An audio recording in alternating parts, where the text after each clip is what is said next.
नमस्कार फ्रेंड्स, स्वागत करती हूँ आप सभी का अपने इस वीडियो में। फ्रेंड्स, क्यों ना मैंने कहा कि आप प्रेमचंद की मैंने जो थोड़ी बहुत इन्फॉर्मेशन दी, जो महत्वपूर्ण पॉइंट्स थे, कहानियों के विषय में बताया कि इनकी कहानियों की जानकारी आपको हो जाए। मानसरोवर में कितनी कहानियाँ लगी हुई हैं और कौन कौन से भाग में कितनी है, तो वहीं मैंने कहा क्यों ना उपन्यास की जो शॉर्ट जानकारी है वो ले ली जाए, क्योंकि पूरे उपन्यास किसी ने पढ़े होंगे, मैं ये नहीं कहूँगी, बट मैंने तो नहीं पढ़े हैं, कुछ एक दो उपन्यास ही पढ़े हैं। तो मैंने कहा क्यों ना हर एक उपन्यास के जो थीम है वो ले लूँ। और मोस्टली इंटरव्यू में वही पूछा जाता है कि इस उपन्यास के विषय में आप क्या जानते हो और किसका वर्णन किया गया है। तो इतना ही समय होता है उनके पास, डिटेल में आपसे पूरा उपन्यास सुनेंगे नहीं। तो मैंने कुछ पॉइंट्स नोट्स किए हैं, तो वही चाहूँगी कि आपके साथ क्यों ना शेयर करूँ। तो चलिए फटाफट से आप भी देखिए और मैं आपको बताती हूँ। चलिए फ्रेंड्स, तो देखिए फ्रेंड्स, मैंने यहाँ पे लिखा कि आपका प्रेमचंद जी के कुल 9 उपन्यास माने गए हैं।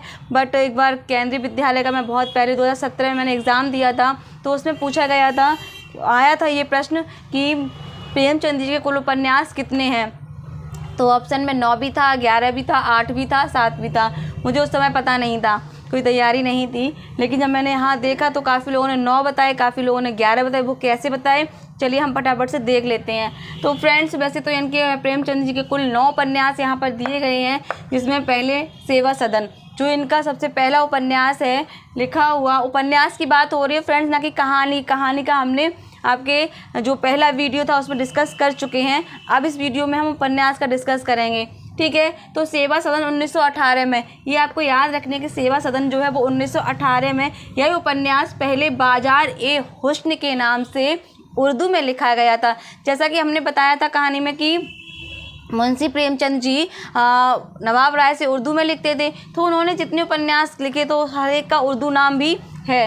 तो देखिए आप सभी की सेवा सदन पहले उन्होंने 1918 में बाजार-ए-हुस्न के नाम से उर्दू में लिखा गया था। इस उपन्यास में विवाह से जुड़ी समस्याओं का वर्णन है। प्रेमचंद जी ने इसे हिंदी का बेहतरीन नॉवेल कहा है। महत्वपूर्ण पॉइंट से फ्रेंड्स यहाँ पर ये पूछा जाता है कि प्रेमचंद जी ने स्वयं अपने उपन्यासों में किसे बेहतरीन उपन्यास कहा है। तो यहाँ पर देखिए कि प्रेमचंद जी ने सेवा सदन को हिंदी का बेहतरीन नॉवेल कहा है, ध्यान रखने वाली बात है। वहीं पर दूसरा पॉइंट्स देख लेते हैं फ्रेंड्स कि दूसरा आपका उपन्यास है प्रेमाश्रम, 1922 में हुआ है। प्रेमाश्रम जो है 1922 में, यह उपन्यास सबसे पहले गौश-ए-आफियात, यानी कि उर्दू नाम है तो गौश-ए-आफियात नाम से उन्होंने उर्दू में लिखा। ये पहला इनका राजनीतिक उपन्यास है। कौन सा? पहला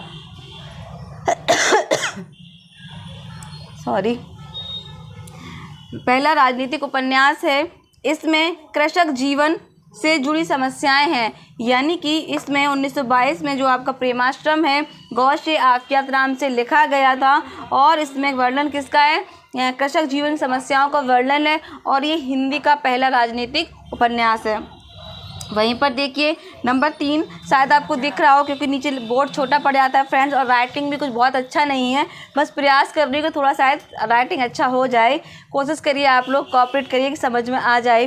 तो यहाँ पर रंगभूमि में मैं बोल देती हूँ, रंगभूमि 1925 महत्वपूर्ण उपन्यास है।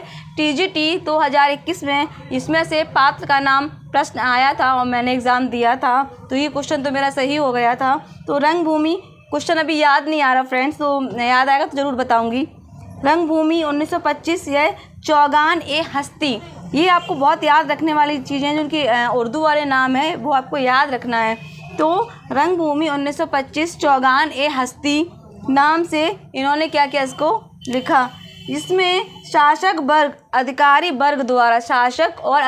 वर्ग द्वारा आम जनता का शोषण करना दिखाया गया है। वहीं पर हम देख लेते हैं फ्रेंड्स अगला नंबर 4, कायाकल्प 1926 में, यानी कि कायाकल्प क्या है 1926 में। यहाँ पर बता दूं फ्रेंड्स एक बार, रंगभूमि में जो सूरदास नाम का एक पात्र है, सूरदास वो नहीं जो कृष्ण के दीवाने थे, मतलब वही उसी नाम का एक पात्र लिया जो कि एक झोपड़ी में रहता है, और उसके पास जितनी भी जगह है उसकी, पर उसने उस जगह का यूज़ नहीं किया, साधन नहीं, बस उसकी जगह पड़ी हुई है, बट खुद भी क्या एक झोपड़ी में रहता है। तो यहाँ पर जो बड़े शासक वर्ग लोग होते हैं वहाँ आते हैं क्या कुछ नया मॉल वगैरह या कोई बड़ी फैक्ट्री लगाने के लिए, जिसका किसका शोषण करती हैं, सूरदास का। आप ये उपन्यास पढ़िए, काफ़ी अच्छा उपन्यास है। तो आगे बढ़ते हैं। कायाकल्प जो इनका है 1926 में हिंदी में लिखा पहला उपन्यास है। इसमें बाबाओं के कुकृत्यों को उजागर किया गया है, यानी कि आप ज़्यादा कहने की ज़रूरत नहीं है, इतना ही समझ लीजिए कि कायाकल्प 1926 हिंदी में लिखा गया पहला उपन्यास है और इसमें बाबाओं के कुकृत्यों को उजागर किया है। किसने? मुंशी प्रेमचंद जी ने। अब देखिए 5वां है आपका निर्मला। ये भी महत्वपूर्ण उपन्यास है इनका। 1927 दहेज प्रथा व अनमेल विवाह का वर्णन किया गया है। किसमें? इनका निर्मला में। ठीक है फ्रेंड्स, आगे देखिए गबन 1931 में। गबन भी बहुत अच्छा उपन्यास है इनका। ये मैंने पढ़ा है उपन्यास, तो मैं इसके बारे में थोड़ा सा बताऊंगी आपको, पहले समझ लीजिए। गबन 1931 मध्यम वर्ग के परिवारों की आर्थिक विषमता तथा आभूषण लालसा। होता क्या है फ्रेंड्स, गबन में जालपा नाम की एक महिला होती हैं, उनके पति का नाम तो याद मुझे नहीं आ रहा, मैंने पढ़ा है। हाँ, उनकी कहानी थोड़ी सी बता देती हूँ आपको कि इसमें क्या होता है। जो जालपा नाम की स्त्री, उसकी एक फ्रेंड होती है, उसके पास काफ़ी जेवर होते हैं और औरत जाति की ये आदत होती है कि जब कोई दूसरा उसको सपोर्ट करता है कि मेरे पास ये, मेरे पास भी, तुम्हारे पास कुछ भी नहीं, तुम्हें भी होना चाहिए, तो उसे भी लगता है हाँ मेरे पास तो नहीं होना चाहिए। तो जालपा भी उसी कैटेगरी में आती है, अपने पति को उस चीज़ के लिए प्रोत्साहित करती है कि नहीं मुझे भी उतना जेवर चाहिए। तो उस कोशिश करता है उसका पति, लेकिन होता क्या है, गबन यानी कि क्या कर्जा उस पर बढ़ता चला जाता है।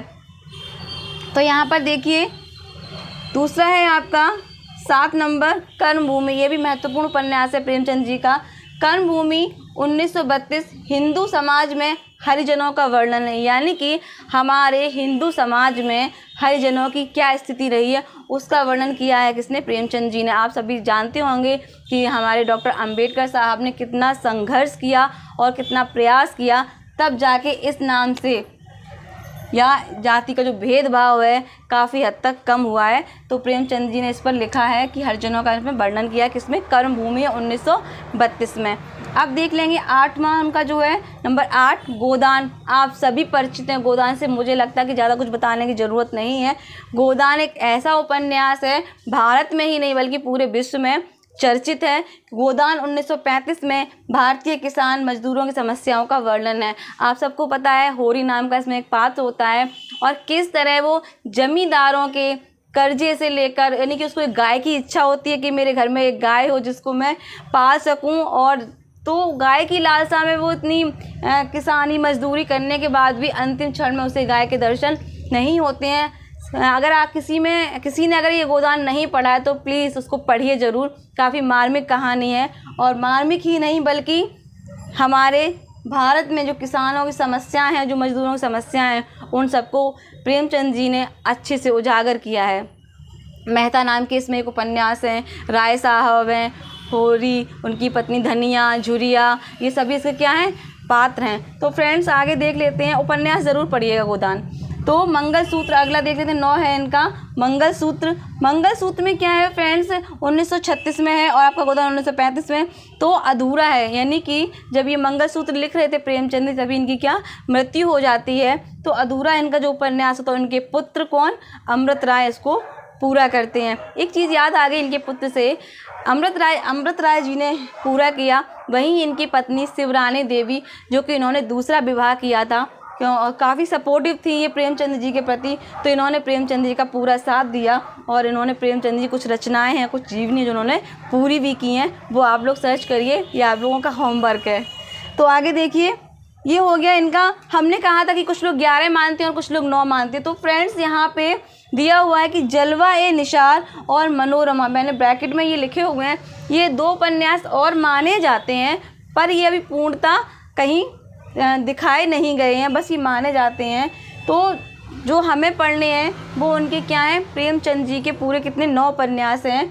और ऑप्शन में अगर आपका 9 और 11 होता है तो मैं यही कहूँगी अब 9 लगाइएगा, 11 नहीं, ठीक है। बाकी आप लोग इस विषय में और किसी को पता हो कि हाँ क्लियर 11 ही है तो प्लीज़ कमेंट ज़रूर करिएगा, ठीक है, तो मैं भी उसको देखने का प्रयास करूँगी। तो फ्रेंड्स ये थे महत्वपूर्ण क्योंकि हम पूरा आपको पता है कि हम जो भी है पूरा नहीं पढ़ सकते हैं सभी उपन्यासों को। तो आप चाहें तो इनका स्क्रीनशॉट ले लें, चाहे तो वीडियो को 1 से 2 बार 3 बार देख सकते हैं, कोई पैसा नहीं है, कोई चार्ज नहीं है, तो प्लीज़ देखिएगा ज़रूर। तो फ्रेंड्स बस यही कहूँगी कि ये उपन्यास इसलिए मैंने इसको नोट डाउन किया कि इनके विषय में आपको अगर इतना भी पता है और आपसे इंटरव्यू में केवल इतना पूछ लिया जाए कि चलिए बताइए निर्मला जो उपन्यास है प्रेमचंद जी, उसमें किसका वर्णन किया गया है, जाहिर सी बात इतना ही क्वेश्चन पुटअप किया जाएगा, इससे ज़्यादा तो नहीं। आपसे ये तो नहीं कहेंगे चलिए उपन्यास को पूरा पढ़ के दिखाइए, थोड़ी बहुत जानकारी सभी उपन्यासों के बारे में ज़रूर रखिए। तो इसी के साथ वीडियो को प्लीज़ लाइक कीजिए और चैनल को सब्सक्राइब कीजिए। धन्यवाद।